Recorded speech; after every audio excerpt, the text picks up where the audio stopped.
आज ही Doubtnut app download करें। Doubtnut पर होगा अब आपके सभी मैथ्स, केमिस्ट्री, फिजिक्स और बायोलॉजी डाउट्स का सफाया। बस अपने क्वेश्चन की फोटो खींचो, उसे क्रॉप करो और तुरंत वीडियो सोल्यूशन पाओ। Download now. इस क्वेश्चन की अगर हम बात करें तो ये बोल रहे हैं Pheretima, gizzard, buccal cavity, pharynx, oesophagus, pharyngeal nephridia receive the blood from this blood vessels. तो जैसे कि अगर हम यहाँ पे बात करें इस क्वेश्चन की तो ये कंसिस्ट गए हैं फेरेटिमा रीजन्स के। अब हमें पता है फेरेटिमा के अंदर इंक्लूड करता है हमारा अर्थवॉर्म, जो डिफरेंट कैरेक्टरिस्टिक फीचर पे हमने पहले भी इसकी वीडियोस में बात कर रखी है। तो यहाँ पे जैसे कि बात बता रहा है इसके गिजार्ड की, बकल कैविटी की, फैरिंक्स रीजन की, ईसोफेगस की और फेरेंजियल नेफ्रीडियल जोन की। ये बता रहा है कि ये रिसीव करते हैं blood from the blood vessels. तो यहाँ पे हमारे को जो ऑप्शन दे रखे हैं, तो हमें पता है अर्थवॉर्म कंसिस्ट करता है सेगमेंटेड बॉडी को। अभी जैसे कि सेगमेंटेड बॉडी इसके अंदर प्रेजेंट होती है, ये सेगमेंटेड रीजन जो होते हैं अरेंज होते हैं एक रिंग लाइक पैटर्न पे, और ये रिंग पैटर्न जो होता है वो कंसिस्ट करता है एक लैबुलर फॉर्म के अंदर। जैसे कि हम बोल सकते हैं ये कंसिस्ट करता है with the presence of annular region. ये एन्युला एक इम्पॉर्टेंट रोल इसलिए प्ले करता है क्योंकि यही एक रीजन है जो सेगमेंट बॉडी को फॉर्म करता है अर्थवॉर्म के अंदर। इसी तरीके से हमने डिफरेंट कैरेक्टरिस्टिक्स पढ़े थे इसके, डिफरेंट रिप्रोडक्टिव और इनके सर्कुलेटरी पाथवेज पे। अब जैसे कि हमें पता है ये सर्कुलेटरी पाथवे कंसिस्ट करता है इनके हार्ट के रीजन से। इनफैक्ट यहाँ पे रिस्पॉन्सिबल होता है इसके हॉलो रीजन, और सबसे लार्जेस्ट रीजन जो है वो कंसिस्ट करता है इसका हार्ट का। जैसे कि हमने बात करी थी पहले वीडियोस के अंदर भी, जो 7th से 9th सेगमेंट की अगर हमने बात करी थी वो कंसिस्ट करते हैं इसके लेटरल हार्ट जोन को। वेयर एज अगर हम आगे बात करें जो 12th और 13th सेगमेंट होते हैं अर्थवॉर्म के अंदर वो कंसिस्ट करते हैं लेटरल हार्ट ईसोफेगल जोन को। तो इस तरीके से ये सर्कुलेटरी सिस्टम कंसिस्ट होता है डिफरेंट वेसल्स के जोन्स पे। अब अगर हम यहाँ पे बात करें इन वेसल्स की तो हम बोल सकते हैं जो ब्लड वेसल्स है ये एक इंपॉर्टेंट रोल प्ले करती है इन एक्टिविटीज़ का। इनफैक्ट हम बोल सकते हैं transporting to the blood reason.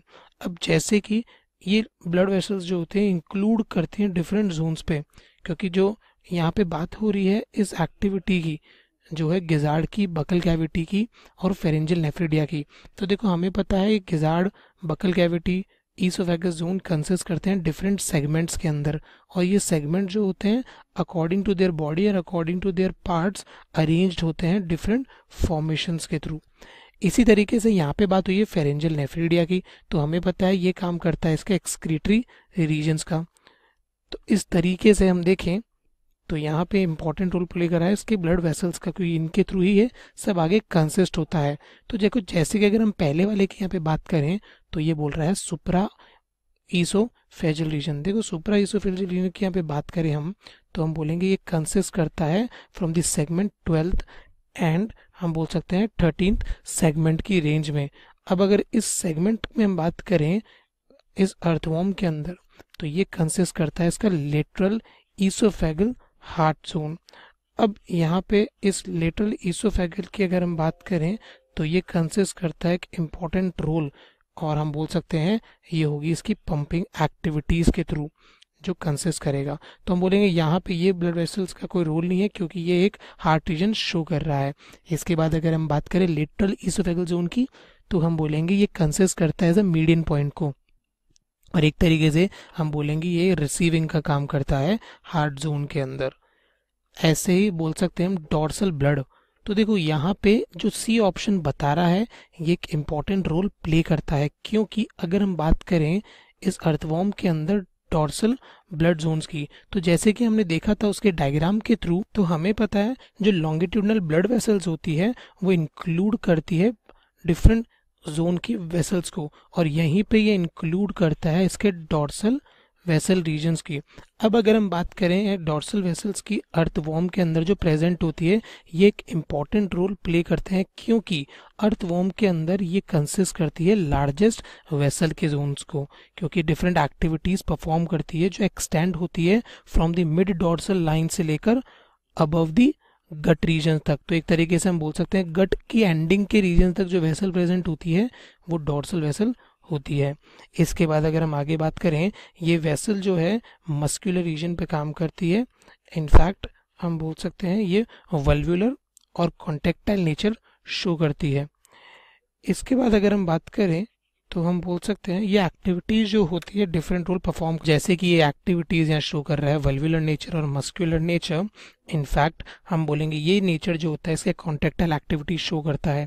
और इस ब्लड वेसल के अंदर अगर हम बात करें तो यहाँ पे जो डायरेक्शन होता है वो फ्लो होता है ब्लड का फ्रॉम दी पोस्टीरियर रीजन। अब देखो जैसे कि ये पोस्टीरियर रीजन पे फ्लो करना स्टार्ट हो गया तो ये मूव करता है to the end to the anterior region पे। अब अगर यहाँ पे हम बात करें इस एंटीरियर जोन की, यहाँ पे आने के बाद ये ब्लड का फ्लो कंप्लीट कर लेता है अपना। इसके बाद हम बोल सकते हैं इसी तरीके से ये एक ईच फॉर्मेशन में आगे वॉल्स तक और उसके ल्यूमिन तक पहुंचा देता है ब्लड को। तो जैसे कि यहाँ पे क्वेश्चन बोल रहा है बकल कैविटी फेरिंग्स के और फेरेंजियल नेफ्रिडिया के वहां तक ये काम करता है, क्योंकि हमने यहाँ पे बात करी इसकी जो एंडिंग पार्ट है वो गट के रीजन तक है।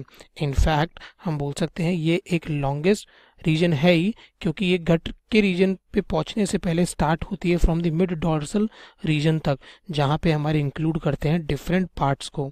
तो इस तरीके से हम बोलेंगे जो ऑप्शन सी होगा वो इसका करेक्ट आंसर होगा, क्योंकि डॉर्सल ब्लड वेसल्स ही फैक्टर है इन सब के ब्लड को रिसीव कराने का। क्योंकि अगर हम डी वाले की बात करें जो बता रहा है सब न्यूरल रीजन्स, वो भी डिफरेंट एक्टिव साइट्स पे प्रेजेंट होता है जो काम करता है ब्लड को फॉरवर्ड कराने का।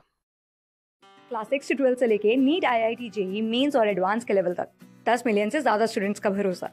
आज ही डाउनलोड करें डाउटनेट ऐप या व्हाट्सएप कीजिए अपने डाउट्स 8400 400 400 पर।